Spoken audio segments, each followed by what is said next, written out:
a hands-on demo in SQL. Now let's see the agenda of the day. Firstly, we will tell you what are recovery models. Post that, we will tell you how to plan a backup strategy. After that, we will tell you how to import data. Then we will be moving on to how to start activity monitor, followed by how to work with SQL Server Profiler. Then finally, we have covered how to ensure data integrity. So guys, this is the agenda. Now let's begin the session. But before we begin the session, make sure to subscribe to our channel and also hit on the bell icon so that you will never miss an update from us. Now let's look at recovery models. So a recovery model is basically a database property that controls how transactions are logged, whether the transaction log requires backing up, and what kinds of restore operations are available. And all of the backup, restore, and recovery operations are based on one of these three available recovery models, which are simple, full, and bulk logged recovery models. So let's start with simple recovery model. Well, as the name suggests, it is the simplest among the available models. So when we choose the simple recovery model, SQL Server maintains only a minimum amount of information in the transaction log. And while using the simple recovery model, we may restore full or differential backups only. So it's not possible to restore such a database to a given point in time, and we may only restore it to the time when a full or differential backup occurred. Therefore, we will automatically lose any data modifications made between the time of the most recent full or differential backup and the time of the failure.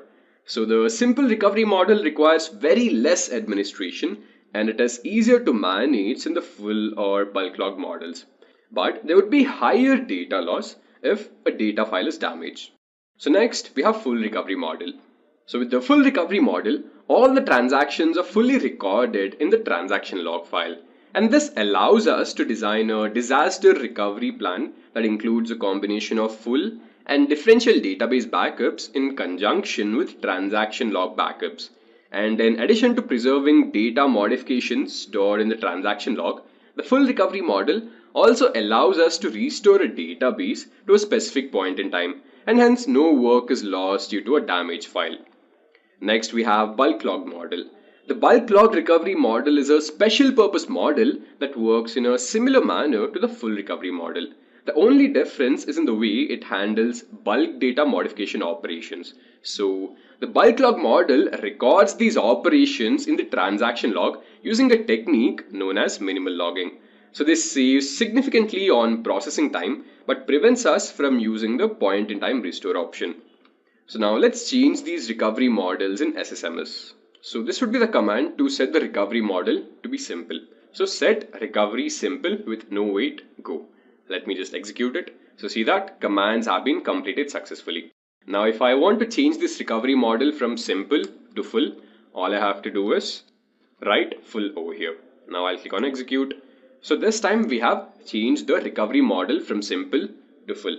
Now again, if I want to change this recovery model from full to bulk logged, all I have to do is type in bulk underscore logged over here. I'll click on execute. Right, so this time the recovery model which we're using is bulk logged. Now let's see how can we plan a backup strategy. So after we have selected a recovery model that meets our business requirements for a specific database, you'd have to plan and implement a corresponding backup strategy. So these are some of the questions which we'd have to keep in mind while planning a backup strategy. How many hours a day do applications have to access the database? And how frequently are changes and updates likely to occur? And are these changes likely to occur in only a small part of the database or in a large part of the database? And these are the different types of backup models which we can use. So we have full backups, differential backups, file and file group backups, partial backups, copy-only backups, mirror backups, and transaction log backups. So a full backup, as the name implies, backs up everything. It is the foundation of any kind of backup. So this is a complete copy which stores all the objects of the database. That is tables, procedures, functions, views, indexes, so basically everything. So the full backup will be able to easily restore a database in exactly the same form as it was at the time of the backup. Then we have differential backup. So you can consider a differential database backup to be the superset of the last full backup, and it contains all changes that have been made since the last full backup.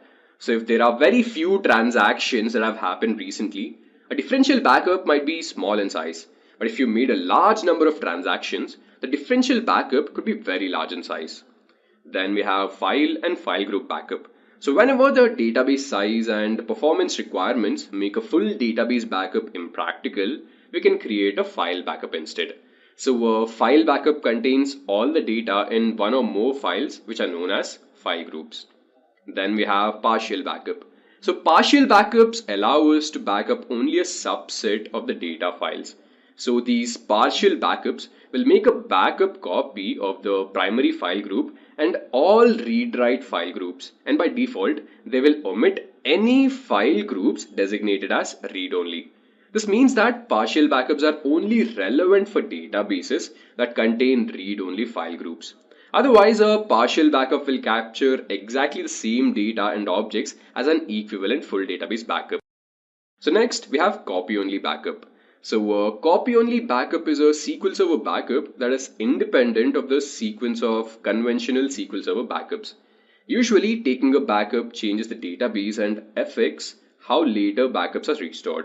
However, occasionally it is useful to take a backup for a special purpose without affecting the overall backup and restore procedures for the database. And this is exactly where a copy-only backup can be used. Then we have mirror backup. So mirror backups are actually identical copies of the same backup, and these identical copies are stored on multiple locations. So this increases the protection level by having additional copies of the backup set. And in case one of the copies gets lost or is corrupted, we can use the mirrored copy to perform a restore. So finally, we have the transaction log backup. So a transaction log backup allows us to backup the active part of the transaction log. So after we issue a full or differential backup, the transaction log backup will have only those transactions that were created after those other backups had completed. So now let's implement backup models in SSMS. So now again I will select this AdventureWorks database, right click on it, I will select tasks, and since I want a backup, I'll click on backup. So this time I want a differential backup. So I'll select differential, and all I have to do is click on OK. And before that, if I also want the TSQL code for this, all I have to do is click on script, and this is the TSQL code to get the differential backup of this database. I will click on OK. So see that the backup of the database has been completed successfully. Now similarly, if I want to get a transaction log backup, I'll right click this, tasks, backup, and this time instead of choosing full, I'll select transaction log. And again, if I want the TSQL code, I'll click on script. So I'll just click on OK over here. So this time we have a transaction log backup of the AdventureWorks 2014 database. So now let's understand what is point in time recovery. So point in time recovery allows us to restore a database into a state it was in at any point of time. This type of recovery is applicable only to databases that run under the full or bulk log recovery model. So now let's implement point in time recovery in SSMS. So I have this AdventureWorks 2014 database over here.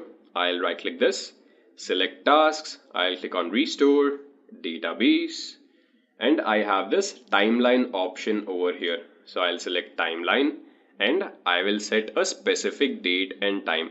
So I want to recover this database from 2 hours back. So I'll set this to be 18, and I will click on OK. Right? So this is how we can do point in time recovery. So again, if I want the TSQL code for this, all I have to do is click on script. But for now, I'll click on OK. So we have successfully got the point in time recovery of this database for 2 hours back. Now we'll see how to import and export data in SSMS. So I have this happy database over here, and I want to import a flat file into this database. So for that, I'll right click this. I have the option of tasks, and over here I have to select import data. I have to set the data source. So the data source would be a flat file source. Now let me browse that flat file. So I have this new file over here. I'll open this. Now all I have to do is keep clicking on next. So this is the data which is present in this flat file. Click on next, and then I'd have to set the destination. So I want to store this into my database. So the database would be SQL Server native client. Now this will be stored in this happy database. I'll click on next, next, and I'll have to click on finish over here.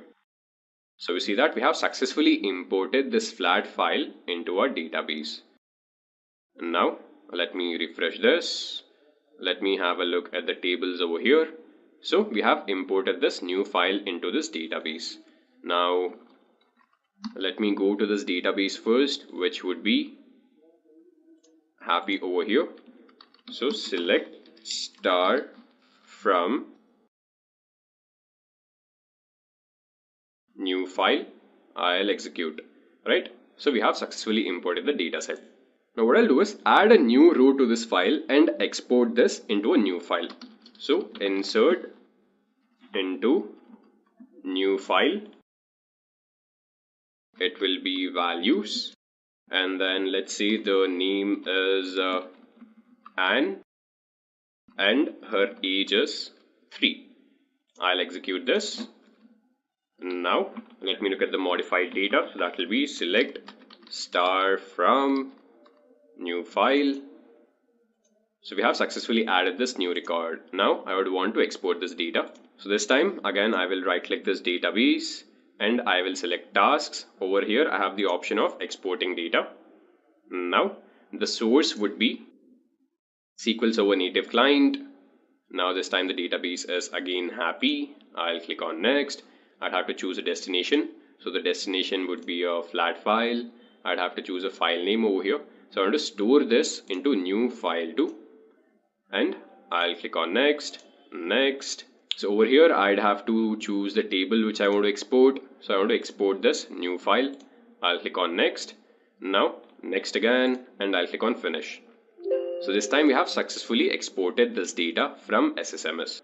So dynamic management views and dynamic management functions are system views and system functions that return metadata of the system state. On querying the related system objects, database administrators can understand the internals of SQL Server. So these dynamic management views allow us to monitor the performance of SQL Server instance and diagnose issues with it. Now let's look at some of the properties of dynamic management views. So dynamic management views are composed of both views and table valued functions. Some of them apply to the entire server and are stored in the master database. Others are specific to each individual database. And all of these DMVs start with the prefix DM underscore. Now let's look at some categories of DMVs. So DMVs can be divided into many different categories, and in this session we'll be looking at 3 of those. So we'll be looking at database related DMVs, SQL Server OS related DMVs, and execution related DMVs. So let's start with database related DMVs. First we have DM underscore DB underscore file underscore space usage, which returns the space usage information for each file in the database. Now we will use this DMV to get the total number of free pages and total free space in megabytes available in all files in tempdb. So let me just run this command over here. I will click on execute. So the total number of free pages available in tempdb are 3592 and the total free space is 28 MB. Next we have DM underscore DB underscore log space usage, which returns space usage information for the transaction log. And we will use this DMV to get the total free log space in megabytes available in tempdb. Now again, I will run this command in SSMS. I'll click on execute. So see that the total free log space is 5.74 MB. So this is the total free log space in tempdb. Next we have DB underscore partition stats, which returns page and row count information for every partition in the current database. Just a quick info, guys. Intellipaat provides Microsoft SQL certification training in partnership with Microsoft. The course link of which is given in the description below. And this time we will get the counts for all partitions of all indexes and heaps in the AdventureWorks 2014 database. Let me click on execute. So these are all of the partition stats for all of the indexes and heaps in the AdventureWorks 2014 database. So here we have different statistics such as index ID, partition number, the data page count, and so on. And over here we have the reserved page count, the used page count, the row count, right? So these are all of the partition stats which we can get from this DMV. Next, we'll head on to SQL Server OS related DMVs. So first we have the DM underscore OS buffer descriptors, which returns information about all the data pages that are currently in the SQL Server buffer pool. So with this command over here, we'll get the cached page count for each database. Again, I'll run this command in SSMS. I'll click on execute. So these are the different databases which I have in SQL Server, and this is the cached page count. So in MasterDB, I see that there are 137 cached pages. In MSDB, there are 9. In Sparta, there are 6. And in AdventureWorks, there are 304. Next, we have DM underscore OS threads, which returns a list of all SQL Server operating system threads that are running under the SQL Server process. So this query over here is used to find workers along with time used for execution that are running threads which are actually not started by SQL Server. So this is all of the information about the threads which are not yet started by SQL Server. So we have different columns. We have the OS thread ID, the creation time over here, the kernel time, user mode time, and over here at the back end of it, we've got the address associated with each of these threads over here. Now it's time for the third category of DMVs, which is execution related. So first we have DM underscore exec connections, which returns information about the connections established to this instance of SQL Server and the details of each connection. And this command over here is used to gather information about a query's own connection. So for this query, we see that the session ID is 51 and we have other columns as well. So we have the host name over here. This is the host name. We have the program name over here. We have the login name and we have the original login name, the connection time and the login time. So next we have DM underscore exec sessions, which shows information about all active user connections and internal tasks. And this command over here, it finds the users that are connected to the server and returns the number of sessions for each such user. So we see that there are two users currently. One is anti-service Igneous, another is SA. And for the first user, the session count is 1. And for the second user, the session count is 50. So those were some of the dynamic management views. Now we will work with Activity Monitor. So SQL Server Activity Monitor is a feature in SQL Server Management Studio that displays information about the SQL Server processes and their effect on SQL Server performance. So the Activity Monitor consists of these expandable panes. So we have overview, we have processes, resource weights, data file IO, recent expensive queries and active expensive queries. Now let's go ahead and start Activity Monitor in SSMS. So over here, I would have to right click on this and then select Activity Monitor. So we have opened up Activity Monitor. So this overview pane over here, it contains the graphs for the most important SQL Server instance information. So this %processor time, it tells us the percentage of time the processor spent to execute threads that are not idle.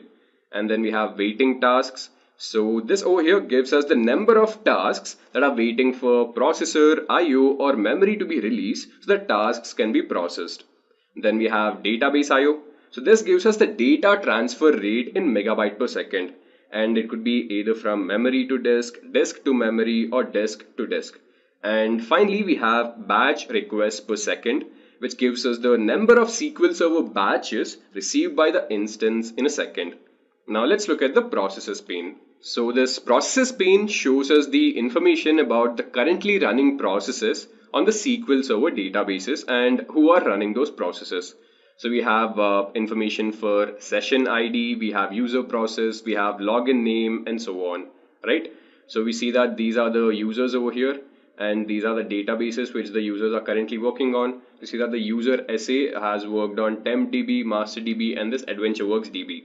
After that we have the resource weights pane, and this provides information with respect to a thread which is waiting for a key resource such as memory, CPU or network. So these are all of the threads which are waiting for something. And then we have the next pane, which is data file IO. So this pane shows information about the database files on the SQL Server instance. So for each database, all the database files are listed. So we have all of the different databases over here, TempDB, master, model and so on. And these are different files which are part of this database. And then following on, we have the recent expensive queries pane. So this pane shows all the expensive queries in the last 30 seconds which use up a lot of resources, whether it is memory, disk or network. And finally, we have the active expensive queries, which shows all the currently active expensive queries running. Now we will work with the performance monitor. Now sometimes there might be issues which occur outside of SQL Server that may cause performance problems in SQL Server. So this is where we can use performance monitor. So performance monitor is a monitoring tool which is shipped with Windows, and it helps in tracking various performance counters and monitors overall system and application performance.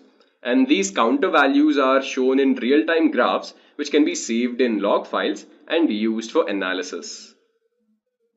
Now let's work with Performance Monitor in SSMS. So to open Performance Monitor, I'd have to click on Tools and then select SQL Server Profiler. I will just give the connection name and the password over here. I will connect. Now again, inside the SQL Server Profiler, I have this Tools tab. So I'll select this and then select Performance Monitor. Over here, I will select Performance Monitor, and we see that there is a graph which tells me about performance of the system. Now if I want to add some counters, I would have to click on this plus symbol over here and I can add all of the performance counters.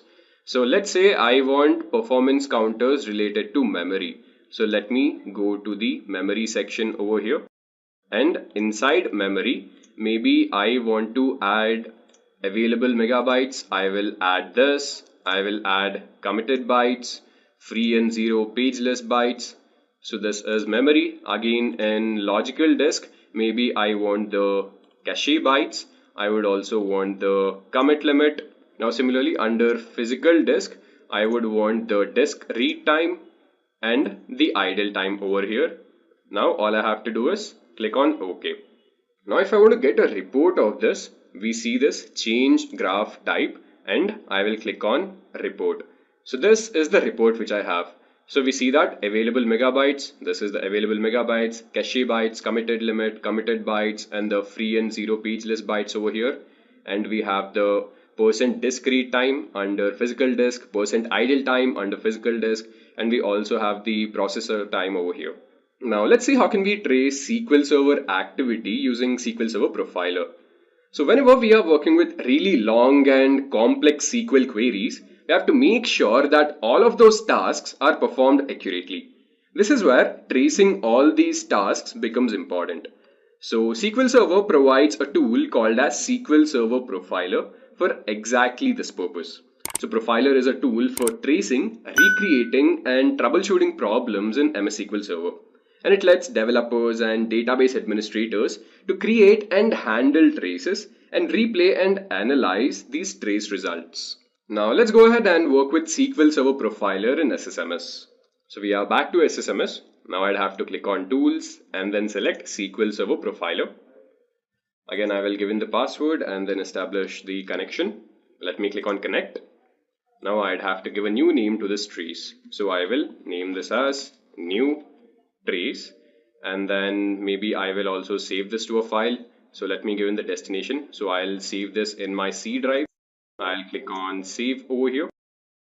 Now I can also set the trace time. So let me schedule it. So I want this SQL Server Profiler to run for at least 1 hour, and again over here event selection. So this is where I can set all of those events which I want to be traced. So I'll click on this show all events, and let me add some events over here. So I want to trace the cursor prepare, cursor unprepare option, and let me go to the objects tab over here, and I want to know whenever an object is altered, created or deleted. Similarly, let me go to this performance tab and I want to know about auto stats, and now all I have to do is click on run. So we see that the trace has started and we get all of the information over here. So we have the detailed information of whatever is happening. So you have the event class, text data, application name, NT username, login name, and so on. And we also have the reads, writes, and the duration for the reads and writes over here. So this is how we can work with SQL Server Profiler. So why do we need data integrity? Well, data integrity is used to maintain accuracy and consistency of data in a table. So whatever data we have with us, we need to make sure that it is correct, error-free, and useful. And data integrity can be grouped into these categories. So we have entity integrity, referential integrity, domain integrity, and user defined data integrity. So entity integrity ensures that each row in a table is a uniquely identifiable entity. And we can apply entity integrity to the table by specifying a primary key, unique key, and not null. Then we have referential integrity, which ensures the relationship between two tables is proper. And we can apply this using a foreign key constraint. And then we have domain integrity, which ensures the data values in a database follow defined rules for values, range, and format. And we can enforce these rules using check and default constraints. And finally, we have user defined data integrity, which can be enforced through triggers. Just a quick info, guys.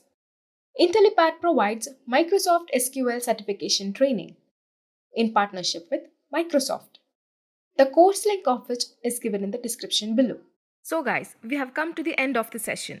Hope you all enjoyed it. Please subscribe to our channel to get updates on upcoming SQL videos. Thanks for watching. Have a great day ahead.